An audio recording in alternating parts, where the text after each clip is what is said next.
Hoje o tema da nossa live são as dificuldades de aprendizagem que os filhos adotivos têm. Se você tem interesse por esse tema, fica aqui com a gente.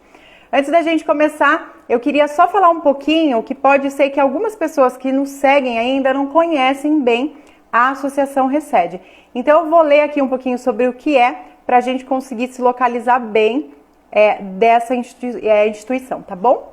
Então a Associação Recede Pais por Adoção existe há 4 anos e tem ajudado famílias formadas pela adoção a viverem em harmonia e amor. Em nossa base estão os especialistas, inclusive a gente vai entrevistar uma delas hoje aqui, né? Que vivenciaram as dificuldades do pós-adoção e por isso estão dedicando tempo para mediar conflitos e fortalecer os vínculos familiares das famílias formadas por meio da adoção. Então a gente faz, para ajudar, né, nesse convívio familiar, a gente faz rodas de conversa semanais, que agora estão acontecendo online, por isso pessoas de todo o Brasil podem agora participar. A gente faz também palestras com uma certa frequência, que por conta da pandemia estão suspensas, mas aí a gente tem tentado compensar isso com essas lives.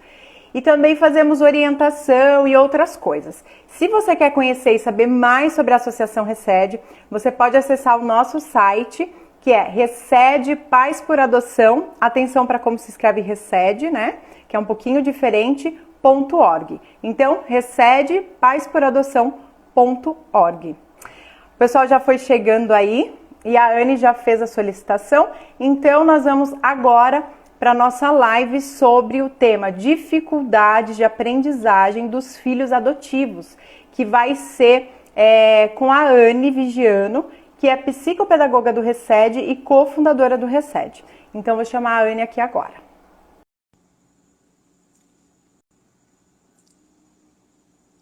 Oi, Anne, está entrando. Já convidei. Oi. Oi, Anne. Boa tarde, deixa eu baixar o som aqui, senão eu vou ficar surda. Arruma aí. Boa tarde, Anne. Eu fiz um negócio assim lido, né? Ficou super formal, me deu até um... Mas é que hoje a gente tá, o pessoal aqui, ó, de uniforme. Ó, eu e a Anne estamos de uniforme, né? Então a gente até ficou assim mais formal. Mas daqui a pouquinho isso aí já vai passando já, essa formalidade. Então, Anne, eu queria, para começar aqui a nossa live, que você fale um pouquinho sobre quem é você. Já disse que você é psicopedagoga, né, do Recede e cofundadora da associação. Mas queria que você contasse um pouquinho mais, né, do que você faz e como que a tua história se amarrou aí com o Recede. Com o Recede, tá bom. Então vamos bem brevemente, bem resumido, né, porque é uma longa história. Nós temos um histórico, eu e minhas filhas, e nós vivenciamos a dor de um trauma, de viver num ambiente tóxico, que a gente vai conversar um pouco sobre isso, um ambiente cheio de traumas. Isso trouxe no meu coração uma sensibilidade por essa causa. Crianças que sofrem esse tipo de dor e o quanto ela prejudica no seu desenvolvimento. E eu, atuando como psicopedagoga, tive o privilégio de atender um casal de irmãos e que não sabia que acontece isso muito no Brasil. As crianças, após um tempo, depois de adotadas, acabam acontecendo de haver o estresse e a família devolve, né? Então, na época, eu e a Ingrid e o Marcos, nós tínhamos um elo muito grande, muito forte, e tínhamos o desejo muito grande de ajudar nessa causa, que é a causa da adoção, e no pós-adoção, porque não existia em Curitiba esse tipo de trabalho. Então, foi aí que nós unimos forças em 2015 para que essa família não se desmanchasse, para que eles não devolvessem. Então, o Recede... Então, já começou um pouquinho com o seu próprio trabalho como psicopedagoga, né? Como psicopedagoga, né, atuando e percebendo, porque os pais me procuraram porque as crianças tinham dificuldades de aprendizagem na escola e então, nessa de pedir ajuda, eu fui percebendo que a fala era muito, vamos devolver, a gente não aguenta mais, está muito difícil. E para que isso não acontecesse, nós começamos então as reuniões do RECED para promover essa ajuda para famílias depois que adotam. E nunca mais paramos, graças a Deus. E você, como assim, temos outros voluntários, na época a Priscila Serman, depois a Pri Nadalin, Lucas Nadalin, enfim, Brian, nós temos uma equipe fantástica de voluntários que tem participado dos nossos encontros semanais. E agora a gente fez essa pausa, né, dos pessoais, dos encontros, né, físicos. Físicos, né? Os virtuais continuam, inclusive com os filhos, tá? Anny, você tocou, conforme você foi falando, você tocou num ponto. É claro, você já formada, trabalhando, né, em terapias, e aí você se deparou com essa situação de uma criança com dificuldade de aprendizagem que foi adotada. Você duas, né? Uma família. Você já conhecia essa realidade como profissional? Tinha essa preparação ou você meio que aprendeu na prática essa realidade? Como eu falei, a gente sentiu na pele isso, por exemplo, a profissão das minhas filhas, uma delas demorou muito tempo para se encontrar, até por ter vivido a gente viveu uma situação de trauma na infância e tal. Então, teoricamente, a gente estuda, né, sobre os traumas e os efeitos dele sobre a aprendizagem. Mas é claro, nada como você praticar, né, isso na sala de aula, né? E, na verdade, isso foi uma coisa que sempre me instigou. Por que meu aluno não está aprendendo, né? Na época que eu era professora, porque eu comecei a trabalhar com 14 anos, né, como professora. Então, assim, eu sempre tinha essa dúvida. Por que meu aluno tem dificuldade de aprender? Por que ele não está aprendendo? E até que a gente chegou, até onde eu cheguei, algo que me encanta muito, que são os aspectos emocionais que acabam interferindo no processo de aprendizagem, né? Os traumas. Agora, o que me surpreende um pouco, é que assim, a gente sabe que, talvez a gente sabe, não estudando, né? Eu, por exemplo, não estudando, mas a gente imagina que o trauma prejudica, né? Mais ou menos ali a aprendizagem. O que me surpreendeu um pouco, quando eu conheci o RECED, quando eu conheci a família da Ingrid, foi observar que essa realidade tem muita conexão com a adoção, né? Que talvez uma fantasia na minha mente daquela adoção antiga, em que você adotava uma criança bebezinha, que ainda estava assim um pouco mais, né, zerada, né, em traumas, e então eu não fazia essa relação. E aí eu queria então que você falasse um pouquinho sobre isso, né? A realidade dessas crianças adotadas é uma realidade sempre de dificuldade? É caso a caso? Como é que você foi percebendo ao longo das famílias que passam pelo RECED, que você conhece ao longo aí da sua jornada?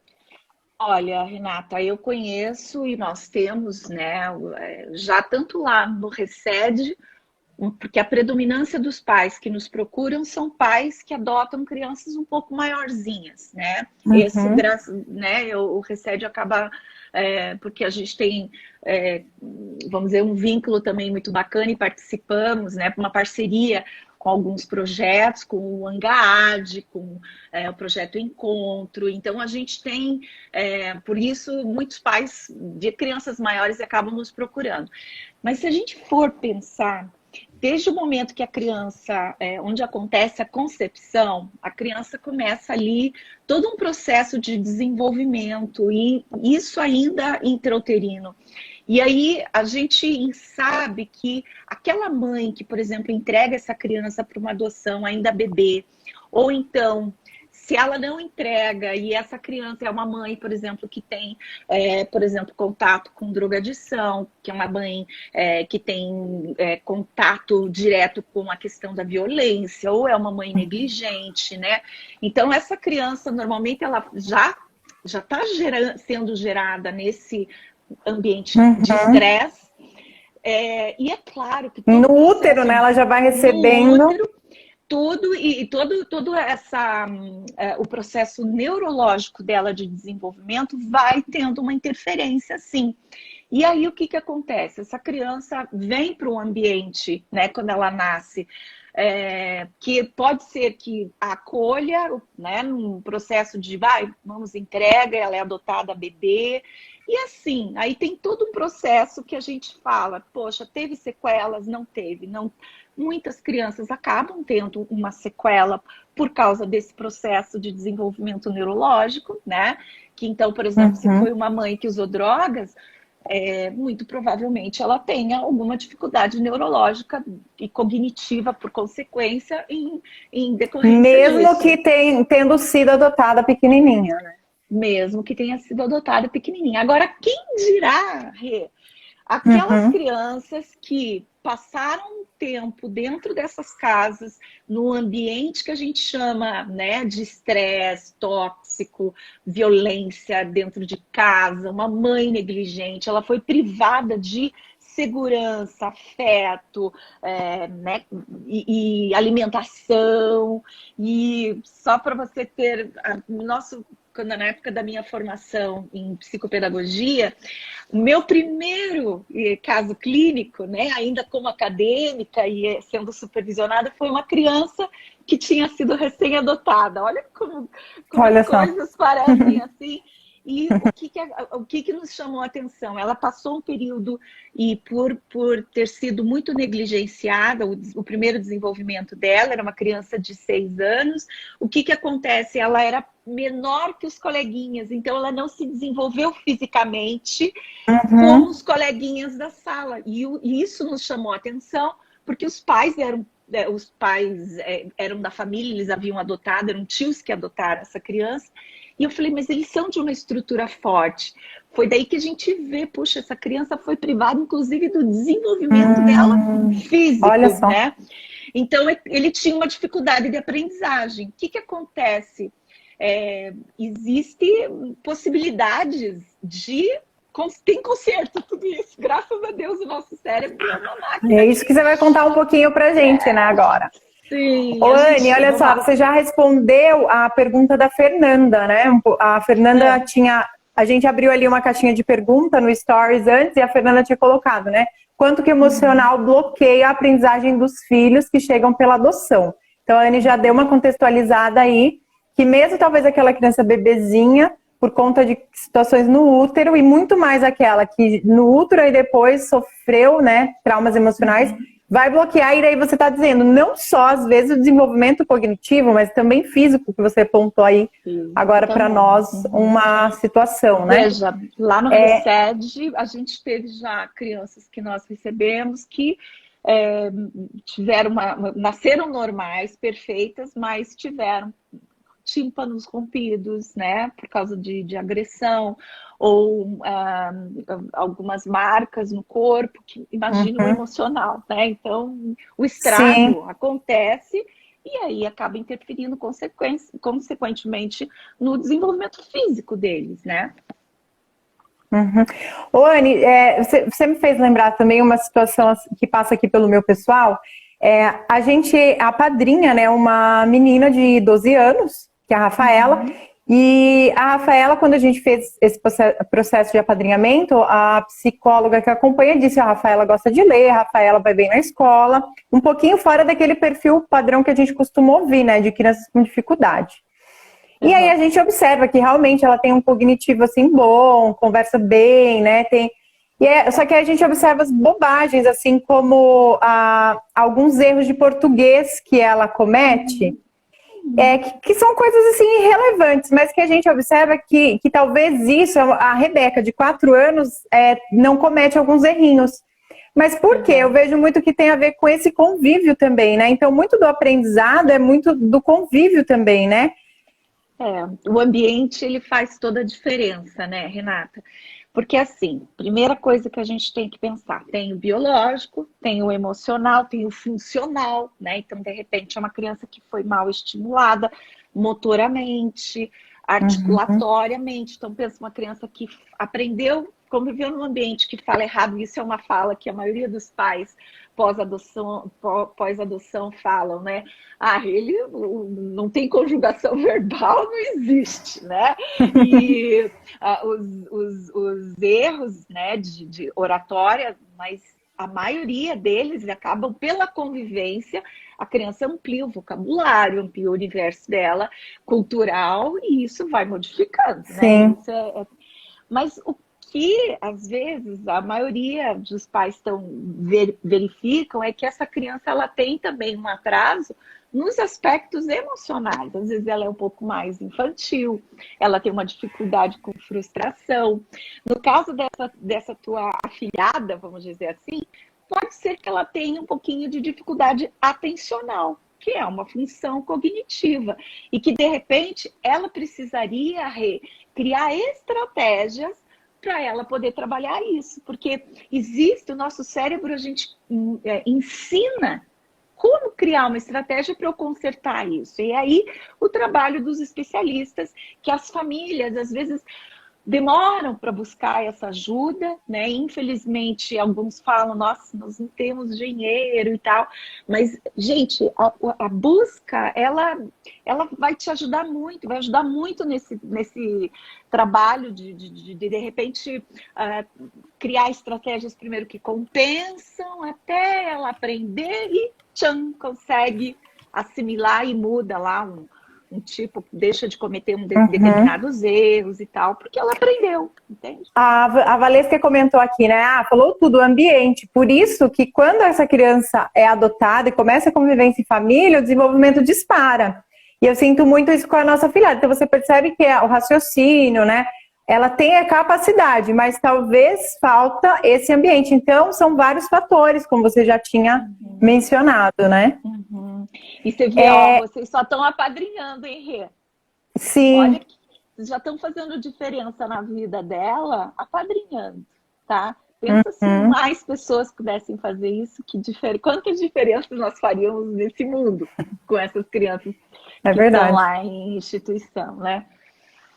Vamos lá. Anne, então vamos lá agora um pouquinho para os pais ficarem já mais aliviados. A gente falou aí um pouquinho da tensão que tem, da dificuldade, né? E aí, então, vamos pensar agora essa criança institucionalizada, ela foi traumatizada. Você quer comentar mais alguma coisa desse aspecto anterior à adoção?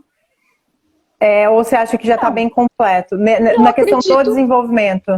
Eu acredito que os pais precisam considerar isso. Então, ela é uma criança que teve privações e ela tem marcas, né? Que algumas são explícitas, tem muitas que, quando ficam no biológico, elas são crianças que normalmente são deixadas de lado e elas são esquecidas nos abrigos, infelizmente.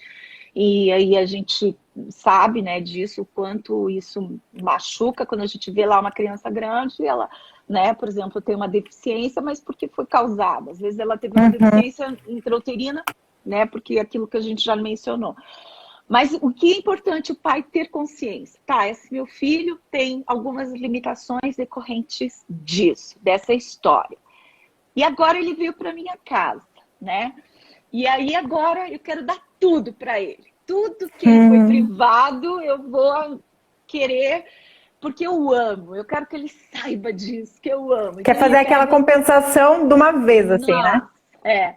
E daí ele coloca a criança num colégio que é a altura. Porque se ele já teve outros filhos biológicos, né, por exemplo, ele fala assim, eu vou querer que eles estudem no mesmo colégio que os meus outros filhos estudaram. E põe e tal. E acaba esquecendo que essa criança ela foi privada de alguns estímulos, então ela não vai responder nessa escola da mesma forma que os filhos respondiam, né?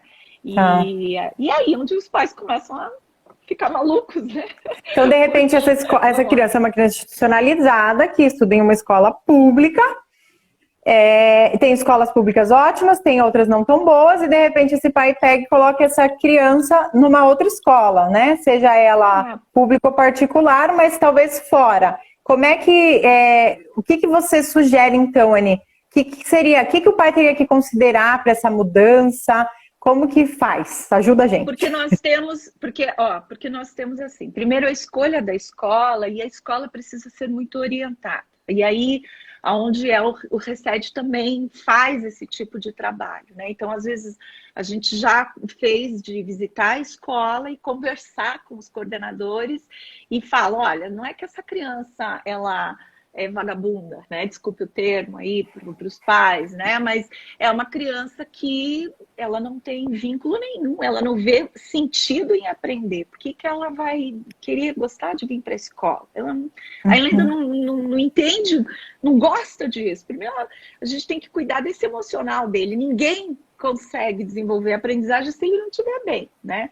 E aí o que acontece? Tem escolas que têm perfis, a gente tem escolas que são mais conservadoras, né? Tem escolas que são muito conteudistas. Foi numa escola que é muito conteudista e tem uma competitividade. Imagina, se a criança for competitiva e tal, aquilo para ela é uma motivação. Agora, se a criança não for e ela tiver uma dificuldade grande e se frustra, não sabe lidar com a frustração de não poder ir bem, o que vai acontecer com essa criança? A autoestima dela vai pro chinelo mesmo, entende? E ela vai ficar, vai ser um caos isso. Fora que tem crianças que sofrem preconceito, tem crianças que sofrem bullying com os próprios colegas, porque acaba assim, a escola às vezes não sabendo contornar a situação particular dela. Vê que a família, por exemplo, é todo mundo da família biológica, todo mundo loirinho, e ela é, né, uma criança negra. E aí? Entende? Como que aí a criança já se sente diferente e já... Gente, tem que ser um trabalho muito grande e legal, de que isso é possível. Mas aí, Ingrid, Anne. Não falhou aqui. Estou na live passada ainda. Você tá... Ou então, Anne, aí assim, na prática, como que talvez o quê? Gastar um tempo com a criança, mantê-la naquela escola até perceber como, assim, é claro que cada caso é um caso, mas que dica, assim, prática que você daria? Visitar várias escolas, conversar com a criança? Sim, primeiro assim, eu não acho que seja uma boa manter na mesma escola, né? A escola de mesmo, porque ela, muitos casos, assim, a criança é de uma outra cidade, uma cidade satélite daqui, uma cidade, né, vizinha da região metropolitana, e não tem cabimento o pai sair, por exemplo, de um bairro ali, né, Campo Comprido, de Curitiba, e atravessar, ir lá para, né, Mirante Tamandaré e tal, para levar a criança na escola todos os dias. Isso é inviável. Mas, no bairro dele, ele pode procurar uma escola, por exemplo, que atenda, uma escola, de repente, pública ou uma escola particular, que, de repente, exista um plano que possa, por exemplo, receber, acolher essa criança, estruturar, preparar a equipe pedagógica, os professores, prepara os alunos. Esse trabalho é um trabalho que a escola deveria fazer. O problema é que a criança é matriculada, os pais, às vezes, não comunicam, né, a escola, ou a escola não está preparada, e aí por isso o RECED está criando o projeto Zelo, né, que é justamente para ajudar as escolas a serem preparadas para essa criança que vai ser recebida, né, nesse ambiente. E é justamente o quê?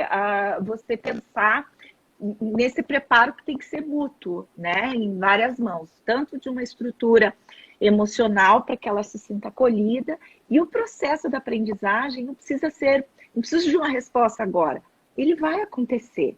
Calma, primeiro tem que, né, acomodar isso, e aí ele vai se desenvolvendo, né? Então, acho que talvez, assim, o principal seria buscar uma escola que a conversa, a relação família-escola seja mais aberta para ser possível essa troca, né? Isso. Porque cada caso é um caso. E vale aquele esforço de visitar a escola, de conhecer, de conversar com o diretor. Isso dá trabalho, mas, gente, ganha-se muito quando você fala assim, eu acho que é essa aqui. Você, como pai, se sente seguro de poder efetuar uma matrícula num ambiente desse, e ele vai, gente, pensa que já é assim, um pouco de uma parte das dificuldades já estão eliminadas, tá? Porque você se sente segura, confiante que aquela equipe vai ajudar. E aí, a estreitar a relação, a conversa, né? Junto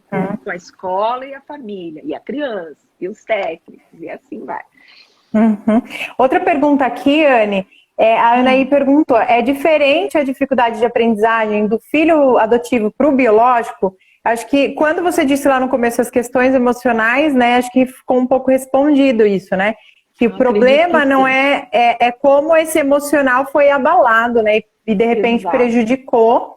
E é claro, cada criança também vai reagir diferente. Talvez algumas vai ficar mais, né? Outras menos. Sim. E aí ela continua aqui. Ela falou que nos filhos biológicos dela ela não teve tanta dificuldade como no adotivo, né? Sim, é claro, porque vieram justamente com uma história pregressa diferente, com estímulos diferentes. Mas a gente já conhece pais que, inclusive, frequentam o grupo Recede e que, assim, meu filho não tem dificuldade nenhuma de aprendizagem. Mas o que pega é o emocional, é a convivência, é o social, é o relacionamento dele com as outras pessoas, que é aí onde que pega. E aí a gente tem que pensar o quê? No desenvolvimento total dessa criança. A criança não é só o cérebro dela, né? Ela é uma pessoa que tem corpo, emoções. Inclusive, né? Pode ser que alguma tenha dificuldade, talvez não tenha dificuldade cognitiva em si, mas ela tenha dificuldade de socializar. E a escola também é um ambiente de socialização, né? E daí talvez ela trave por isso, né? E aí, por isso que a gente, como pais, por que a gente, né, quando chega uma determinada idade do nosso filho, a gente coloca ele na escola? Justamente para essa criança começar a desenvolver esse lado dele de socialização. Porque nós somos seres sociáveis, nós necessitamos de relacionamento. Isso é inerente a gente precisa do outro, né? A gente precisa da linguagem de troca e de contato físico, né? Isso é inerente a todo mundo, a todo ser humano. A não ser que daí tem aquelas pessoas que têm, de repente, uma dificuldade, mas é em função, às vezes, até de uma patologia, né? Tem aí uma disfunção que ela fala, tenho paura de estar em grupo, tenho paura de... Né? Aí é diferente, mas não é, como é que fala? Isso é uma exceção, não é normalmente comum, sim. Né? O Pedro, da Acalanto, mandou um beijo pra Anne. Pedro, beijo. Eu vou visitar vocês de novo, hein? Vamos lá, que coisa. A Ana, e ainda só complementando, ela falou aqui, né, que ela também é professora, deu aula, e aí a questão da forma lúdica, né? Então ela trabalha muito a forma lúdica para ajudar. Vamos para dicas, então, Anne. Como que os pais, então, além, a gente falou um pouquinho de como eles podem lidar com a escola, né? Fazendo esse cuidado na busca da escola e tudo mais. E aí, como que em casa, né? Naquilo que compete aos pais mesmo. O que os pais, como eles ajudam, como eles lidam com essas dificuldades? Sim, então vamos lá. O que é importante esses pais saberem, né?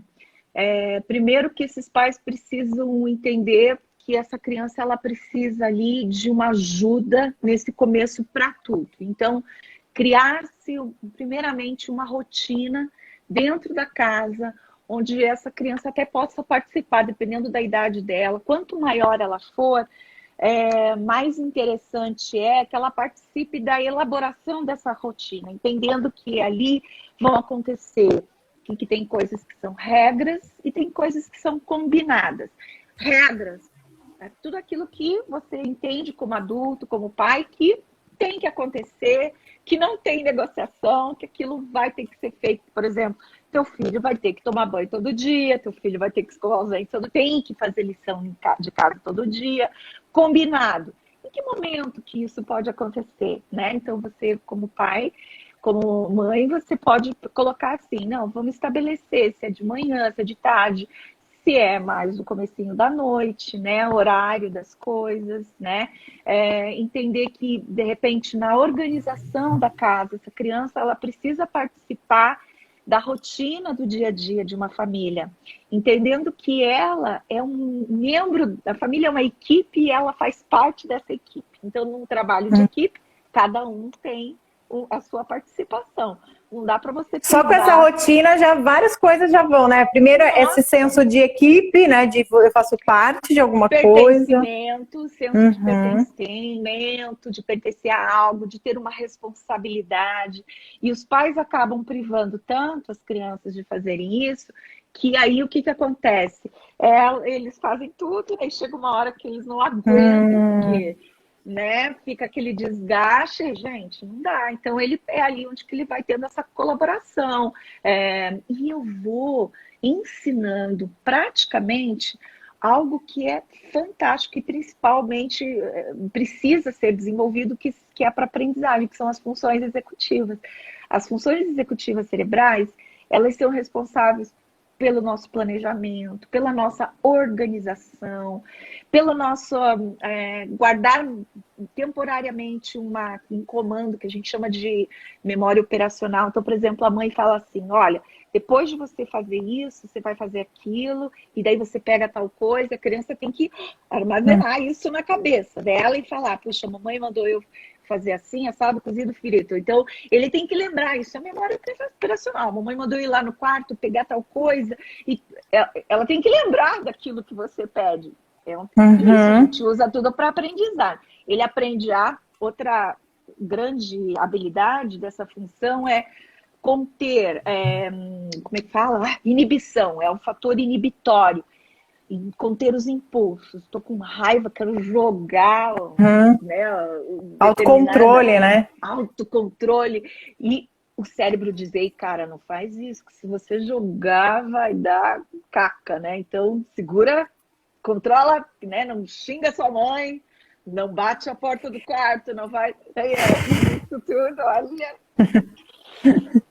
Ô, Anne, isso é o tipo de coisa que os pais ensinam, né? Então, essa criança pode não ter tido, né, essa aprendizagem. A Rebeca, minha filha, tem 4 anos, e tem hora que ela fala, eu não consigo parar de chorar. Dizer o que eu digo, filha, você tem que se controlar. Então, eu tô desde pequenininha ensinando ela. Isso. E outra coisa também que me chama a atenção, você falou da... Só uma coisa, essa função, ela é ensinada, tá? A gente não nasce com ela pronta, tá? Então, ela começa a se desenvolver assim, lá por volta dos 6 anos. Então, por volta... então eu estou com esperança agora! Então ela começa e ela termina lá na adolescência, tá? Então, por isso que os pais precisam lembrar, e tem muitos pais assim que eles desejam tanto ser amados pelos seus filhos, que aí eles são, né, permissivos demais, a criança não tem hora para nada, e aí eu fico, cara, tá acabando com a função executiva que esse menino precisa, entende? Lembrando que um dia ele vai participar de um mundo colaborativo, ele vai trabalhar numa empresa, ou ele vai ser líder de uma equipe, e ele vai precisar aprender a gerenciar tudo isso, né? Então... E quando você falou da rotina, eu lembrei muito... assim, quando a gente engravida, né, de um filho biológico, a gente começa a ler os livros, né, e vários lugares fala a questão da rotina. Então, tem muitos casais, e eu vejo isso, né, a gente aqui em casa também, a gente não era tão organizado. Daí, nasceram as crianças, a gente começou. Tem a hora de mamar, tem a hora disso, tem a hora daquilo, é tudo regradinho, como a gente nunca foi. E talvez alguns pais que adotam não tenham essa preparação da rotina, e daí por isso... o início também pode ser mais caótico, né? Sim, exatamente. Por isso até que a gente fala, busca orientação, leiam bastante, conversem com outras famílias, porque essa troca, essa rede de apoio que a gente oferece, por exemplo, pelo ReCED, é justamente para ajudar essas famílias a entender que, calma, vai dar jeito. Só precisa sincronizar, criar uma... E eu vou falar, o ReCED, para mim, eu tenho 2 filhas que já são adultas, e às vezes eu falo, vamos lá, ainda tá em jeito, vamos nessa. Porque, quantos anos, Anne? Gilva. 27, 26 anos. 27, 28. Então, você que tá aí 27, com a criança 26, de 7, 8... então, já 20 e alguns, vai. Tá com a criança de 8, 10 anos, calma. Calma que com 27 você ainda vai, né? Porque também um pouco da impaciência nossa, né, Anne? Às vezes tem uma ansiedade dos pais também de querer, de repente, que essa criança aprenda o que ela não aprendeu. Eu vejo também isso, né? Você, de repente, querer que a criança aprenda o que ela não aprendeu há tanto tempo, né? Em tantos anos que ela estava institucionalizada. Verdade, é verdade. Foi só falar da filha, ela passou aí atrás, né? Ela passou lá, ela estava tomando um arzinho ali fora, porque vem cá nessa pandemia, tá sendo difícil de ficar o tempo todo dentro de casa, né? E aí é uma coisa que a gente precisa conversar. Eu não sei se a gente vai ter tempo disso, Rê. Vamos lá. Vamos pegar esse gancho aí da pandemia. Tá. Como que a gente faz? Porque muitos pais, na verdade, como eu, mandava os filhos para a escola, não tem lá uma vocação, assim, professoral, né? E aí agora tem que lidar com essa situação de ajudar o filho, né? Então, que dica que você dá também para os pais nesse sentido? Até onde que ele dá autonomia para o filho fazer, até onde que ele interfere nesse aprendizado? Então, a gente está vivendo várias questões nessa realidade que a gente está tendo agora. Então, uma delas é assim, tem escolas que desenfreadamente elas jogaram muitos conteúdos, tarefas, e de repente os nossos filhos eles não conseguem administrar isso porque eles estão aprendendo. Lembrando que na escola eles tinham um momento para tudo, eles tinham um momento que iam trabalhar matemática, eles interagiam com outros coleguinhas, se movimentavam. Eles não têm ainda a habilidade de sentar numa cadeira, gente, e passar ali 2 horas, tá? Que eu não estou nem falando das que estão já trabalhando, tem escolas que estão trabalhando 4 horas de aula. Uhum. E aí essa pessoa tem que ficar sentadinha ali ouvindo uma videoaula que a professora, então, você faz assim. Então, além disso não ser muito atrativo, é que eu vou ter que tomar um gole d'água, tô secando. Então, assim, porque é uma situação, inclusive, que a própria professora, às vezes, ela não estava preparada para isso também, né? Também não. Então, ela está fazendo um vídeo no improviso um pouco, porque ela não era aquele combinado, né? De repente, ela virou youtuber. Exato. Bem isso, exatamente. Inclusive, a gente trabalha, né? Eu trabalho, meu trabalho privado, vamos dizer assim, né? Numa rede de uma editora, e a gente prepara esse material para esses professores darem as aulas. E a gente fica muito preocupado com isso, né? Então, o que os pais precisam fazer? Lembra de estabelecer uma rotina. Então, o horário de levantar, o horário de tomar café, o horário que ele vai tomar um banho, porque esse negócio, gente, de ficar de pijama o dia inteiro, isso não é legal, tá? Tudo bem que é confortável, você pode até deixar, né, uma calça mais leve, se bem que aqui em Curitiba já tá frio e esse negócio não funciona, né? A gente... Não vou contar que eu tô de pijama aqui por baixo do uniforme, não vou contar. Tudo bem. Mas vamos lá, que teu filho precisa entender que a rotina dele continua e que você vai precisar, como pai, verificar assim, bom, qual horário do dia eu preciso dar atenção para o meu filho? Em que momento que eu vou poder sentar junto e estudar com ele, para ele aprender? Então, você, primeiramente, lembra que você é o gestor da sua família, tá? Então, você tem que pensar assim, fecha um combinado com seu marido, se você tem cônjuge, graças a Deus. E se você é sozinha, você tem que pensar estrategicamente como que você vai fazer para organizar a agenda do seu filho, né? E quando que você vai poder ajudar, se ele precisa de ajuda, tá? Se ele precisa de ajuda, você vai um dia sentar com ele e vai ver como que é o esquema, porque a escola vai te preparar. A escola tem essa obrigação. E se você acha que está exagerado, né, que está sendo tarefas muito extensas, é a tua obrigação como pai, gestor. Lembra que você também é o gestor ali do ambiente, né, emocional da sua família. Você precisa comunicar à escola. Olha, me ensina ou me ajuda a organizar, porque eu estou achando muito. E se mais pais estão dizendo que está muito, então é porque deve estar. Então a gente tem que diminuir isso e se preocupar muito com o quê? Estrutura emocional que o seu filho tem que estar.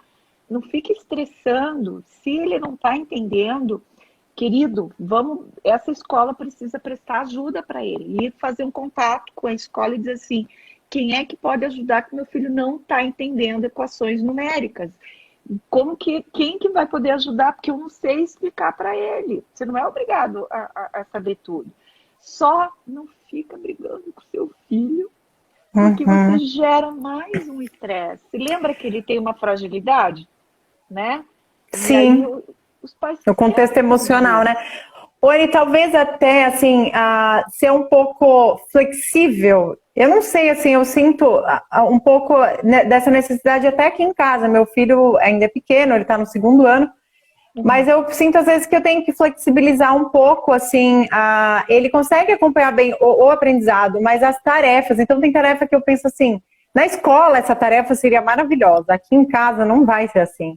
Então, filho, essa tarefa essa atividade nós não vamos fazer, né? Então a gente está adequando um pouco. Tá, eu penso assim, adequar e fazer dentro do que vocês têm. Agora, deixar de fazer, Renata, você tem que pensar assim, de repente, fazer, porque aí é onde que eu acho que as escolas acabam esquecendo. Diz qual é o objetivo dessa tarefa. O pai precisa saber o que eu estou objetivando com isso. É para ele manusear, se eu estou pedindo para ele enrolar lã, cara, eu não tenho lã aqui na minha casa. Pode ser papel? Pode. Pode ser, enfim, você vai fazer a adaptação, porque ele está querendo trabalhar a conduta motora dessa criança. Aí você sabe, você é adulto, professor, que outras formas eu posso fazer isso? Eu achei legal, hoje eu troquei uma conversa com meu irmão, que mora na Espanha. Olha como é que eles estão fazendo lá com as crianças, e eu vou, sério mesmo, vou passar para todas as escolas que eu tenho contato, se eu puder fazer esse tipo de orientação, eu achei bacana. Já num dia da semana, na segunda-feira, eles mandam as tarefas que vão acontecer na semana toda, orientando a família que ela precisa distribuir de uma forma que seja saudável, prazerosa para a criança. Nessa de distribuir, a família já gerencia. Quando que é o dia que eu vou ter um pouquinho mais de tempo? Vou reservar na quarta-feira, porque ali eu posso dedicar um tempinho a mais para orientar o meu filho, para ajudar ele. Aquela atividade que tem que fazer uma maquete. Eu posso ver. O pessoal está interagindo bastante aqui com relação a isso, né? Falando que é um momento de reconectar com a família, também que o consultor Fernando aqui falou. Aí a Felso comentou, né? É muito difícil, porque eles já têm a dificuldade de aprendizagem, daí tem que organizar agora esse novo formato, né? Então, o pessoal já tá mostrando que realmente é uma dificuldade. Eu acho que também esse momento é um momento de aprendizado para os pais também, né? Não é um momento só de aprendizado para as crianças, né? Eu tenho colocado muito, Renata, que isso tem sido uma super oportunidade, que muitas crianças... E sabe que até eu fiquei assim, vamos fazer uma pesquisa para ver, né, se isso é realmente de fato, porque algumas crianças que eu conversei, eles estão amando ficar em casa, e porque o pai e a mãe estão juntos, antes eles não tinham o pai e a mãe juntos, entende? Olha só. E agora eles estão tendo mais tempo com os pais. Então, e eles estão mexendo no computador, coisa que antes os pais não deixavam fazer, entende? Verdade, então, o Daniel tá achando o máximo. Mamãe, esse notebook é meu? Você vê, agora a gente mudou um pouco, a gente está vivendo uma nova era, e eu vou te falar, pelo que eu tenho lido, é uma era que vai ficar. Não penso que. Não é que a gente não vai voltar a ter aula presencial, mas eu acho que a gente vai ter o que a gente tem chamado de híbrido, né? Um pouco de tudo, um pouco de à distância, um pouco de presencial. E Fernando Vargas, esse consultor aí, é o meu colega de trabalho, eu amo muito você, é uma honra ter você aqui. O Sal também comentou aqui, ó, nossa casa virou um coworking. Então, assim, muita coisa mudou mesmo, né? Tem muita gente também, eu não tô...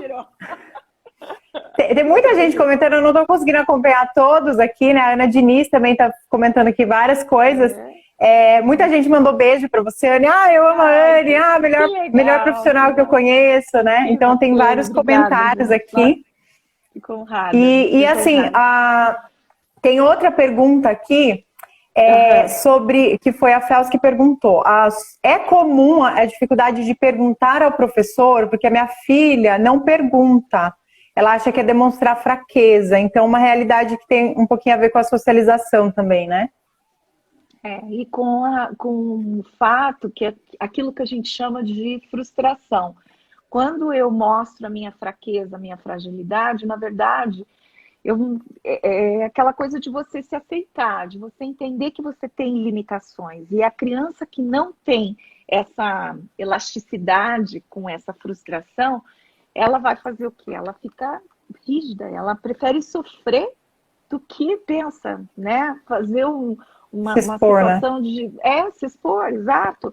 Então, por isso, de repente, a escola poderia, e existem meios de fazer isso que não são caros, de repente mandar questionários onde a criança com smiles, né, alguma coisa assim, né, de uma comunicação visual para os menores, ou por escrito com os maiores, de perguntar como é que eles estão se sentindo, se eles estão compreendendo, de fazer uma espécie de avaliação, de diagnóstico, para ver, puxa vida, de repente, se a criança está frustrada, ali eu não estou entendendo, e a criança, que seja uma coisa assim, fugiu a palavra aqui, que ela fica anônima, né, nesse questionamento, entende, né, e ela tem a liberdade de expor aí, né, mas isso é típico de quem tem uma dificuldade de se expor, você vê, é uma dificuldade emocional, né. Que pode, nesse caso, até prejudicar um pouquinho, né, porque ela pode não ter entendido e, de repente, não vai expor, né, isso. A Edileuza falou aqui também... Aquela criança que fica muda na aula inteira, todinha, não fala nada. Não interage, né? Né? Desculpe. Talvez promover um pouco isso em casa, Anne. A gente tem estimulado até que haja essa troca, inclusive com a escola, sabe? Pede para o professor entrar em contato com a criança. Gente, hoje a gente tem o WhatsApp. Então, se o professor fazer contato, conversar com ele, por que o RECED está fazendo as videochamadas? Porque a gente entende que essa criança não pode perder o vínculo. Lembra que fortalecer o vínculo é tudo, entende? Ela precisa se vincular a um grupo, a pessoas, ao professor. Se pensar, ela tem liberdade com o professor, ela vai dizer... eu tô achando um saco, eu não tô gostando, não quero participar, não quero. A criança tem a liberdade de poder dizer, e esse professor, aí o professor vai ter que falar assim, como é que eu posso fazer para alcançar aquele fulaninho que não tá curtindo, que não tá gostando, que não tá aprendendo, que tá triste, né? Então, mais uma vez, essa relação, né? Escola... família, né? Família, exatamente. Escola, família, exato. E profissionais, né? Peçam ajuda para os profissionais. Os profissionais estão aí também, né? Doidos para trabalhar na judiação e não podem. É uma coisa que a Ingrid, como mãe por adoção, sempre fala, né? A questão de que você vai precisar, muitas vezes, que você se torna pai por adoção, você vai precisar se munir de profissionais que vão te cercar. Então, é preciso considerar isso também, né? Porque tem um limite também, um pouco da ação dos pais, né, Anne?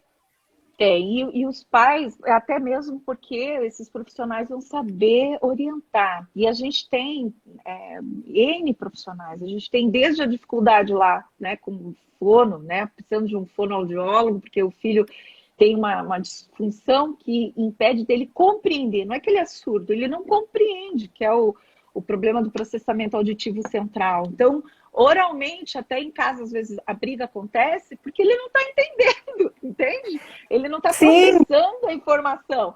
Aí fica aquela guerra, né? E nada como você obter uma orientação especial de profissionais, né? O Doug disse assim, o mais velho não pergunta nada, tudo para perguntar para o professor, ele pergunta para os pais, em vez de perguntar para o professor, ele pergunta para os pais. Aí ele Diniz falou, meu filho adotivo, né, tinha mutismo seletivo antes de ser adotado. E daí surgiu uma outra pergunta aqui da Daniele Cristina. Ela pergunta assim, você acha que falta outros tipos de matérias na nossa educação? como, por exemplo, aula de psicologia para a criança poder se expressar, aprender, né, como lidar com isso? O que a gente tem agora, que tem, isso já é lei, já está dentro do currículo, né, que a gente chama de Base Curricular Nacional Comum, né, que são todas diretrizes curriculares que acontecem em todos os estados do Brasil, cidades do Brasil, precisam obedecer. Existe uma habilidade que precisa trabalhar, que é a habilidade socioemocional. E antes isso não era contemplado no currículo. E eu vou falar, muitas escolas ainda não se adequaram a essa base. Elas tinham um prazo para se organizar e aí estão lá com essa. Aí cabe aos órgãos públicos, vamos dizer assim, porque fiscalizam e conferem que todas as escolas são ligadas a uma rede, a uma secretaria municipal de educação que é ligada a uma rede de estado e tal. Então, a gente tem aí áreas, cabe quem? Aos pais também falarem assim, e aí? Em que momento que a escola está trabalhando essa área, essa habilidade social de se relacionar, de trabalhar essa elasticidade, né, de emocional? E eu vou falar, essa pergunta que a Daniele fez, um beijo, que eu amo a Daniele, se for a Dani que eu estou pensando que é. Ela falou aulas de culinária, enfim, tem várias outras aulas também, né, Anne, que poderiam ajudar, que envolve outras habilidades. Que eu acho que esse é um problema também, que a criança adotiva, e como todas as crianças sofrem um pouco, que às vezes trabalham inteligências muito específicas, né? E não trabalham outros tipos de inteligência, né?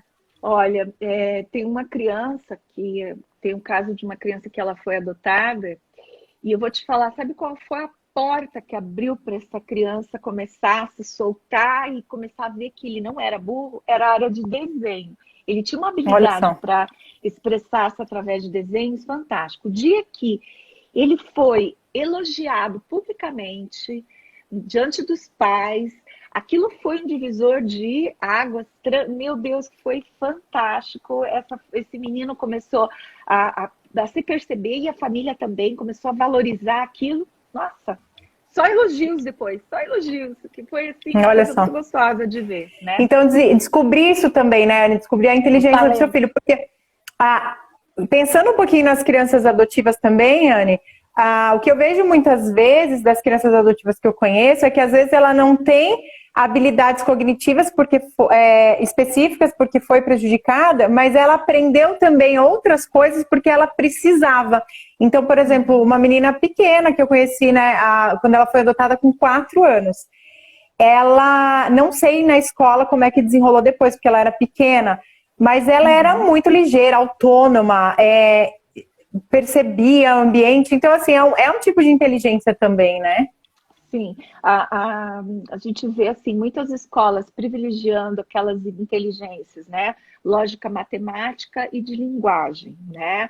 E aí você acaba esquecendo das inteligências múltiplas, que tem a musical, tem até a sinestésica, tem gente artística. Então, eu vou falar, tem tantas outras, né? A parte de geografia, espaços. Então, assim, quantas outras áreas que a gente poderia estar explorando, mas infelizmente a gente fica com uma porcentagem pequena, e que essa criança, às vezes, é aquela que normalmente acaba se bloqueando, porque uma criança que não foi estimulada em linguagem, motor e tal, ela vai desencadeia uma série de coisas, e apresenta sempre língua portuguesa, matemática, é aquilo que a escola põe no pedestal, é aquilo que existe uma avaliação, né, nacional, que as habilidades, né, de língua portuguesa e, lógico, matemática. E acaba, é uma pena, né? Mas a Edileuza disse o esporte também, né? Sim, que eles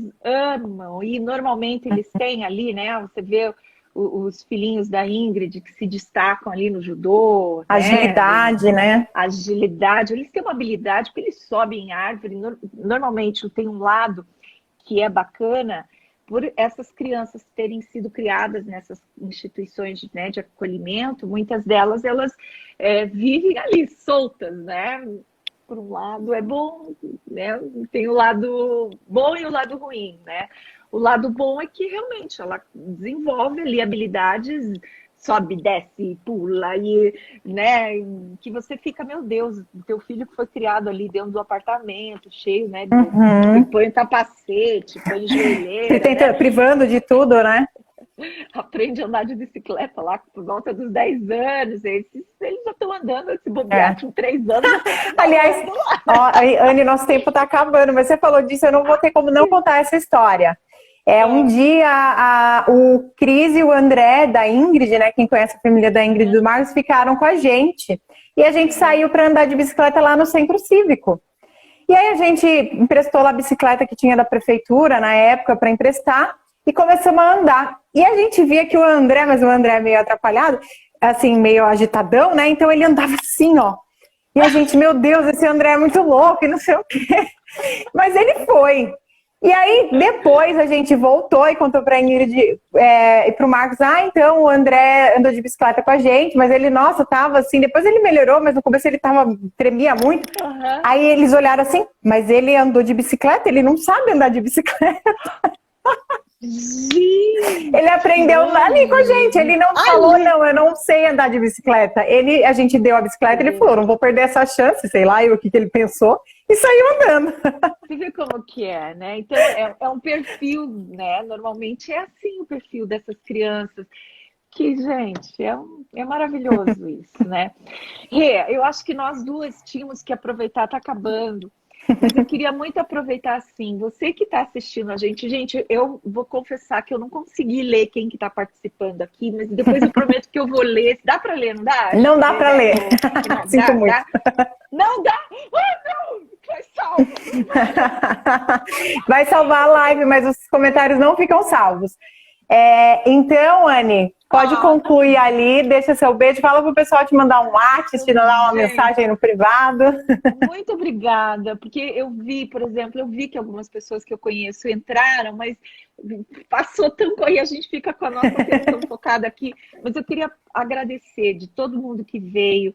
Eu queria dizer assim, você como profissional, se você pode se envolver com qualquer tipo de ação que venha trazer, contribuir para essas famílias que adotam, ou nas casas lares, para essas crianças que estão esquecidas. Você pode imaginar essas crianças que estão lá carentes de de uma pessoa que ensine elas a estudarem, uma pessoa que vá lá para conversar com elas, para brincar com elas. Então, assim, procura o Resed, a gente vai ter o maior prazer de ajudar, ou procura qualquer grupo de apoio à adoção, né? Que você vai ter a possibilidade de você fazer a diferença na vida de outra pessoa, né? É verdade. Às vezes, com 1 hora de atenção por dia. Se você é dentista, atendendo uma criança, entende? Isso não vai te deixar mais pobre ou mais rico, isso vai, sabe? Então, vai te deixar mais rico, em amor, né? Em experiência, e fazer o bem faz muito bem, não é verdade? É verdade. Anne, muito obranda. Obrigada, gente. Pode ser, gente, que surjam outras dúvidas. Então, deixa aí, né? Manda. Manda. Dá uma olhada aí rapidão, Anne. Enquanto o Instagram não derruba a gente, vai olhando aí quem tá aí. Gente, olha só, Valesca, te amo muito, já falei. Ficou animadona agora. O Instagram vai derrubar a gente daqui a pouco. Olha lá, que legal. Evanise, te amo, Evanise. Ela tá aqui, olha que legal. Gente, muito obrigada mesmo. Se tiver mais dúvidas, quiser ajuda, teve gente que falou, quer indicação de profissionais, entre em contato com a gente pra gente poder conversar mais, tá bom? Um grande beijão para todo mundo. Obrigada, valeu, obrigada a todo mundo. Obrigada, Rê, você é um anjo pra gente. Obrigada, Deus te abençoe. Amém, tchau, tchau. Tchau.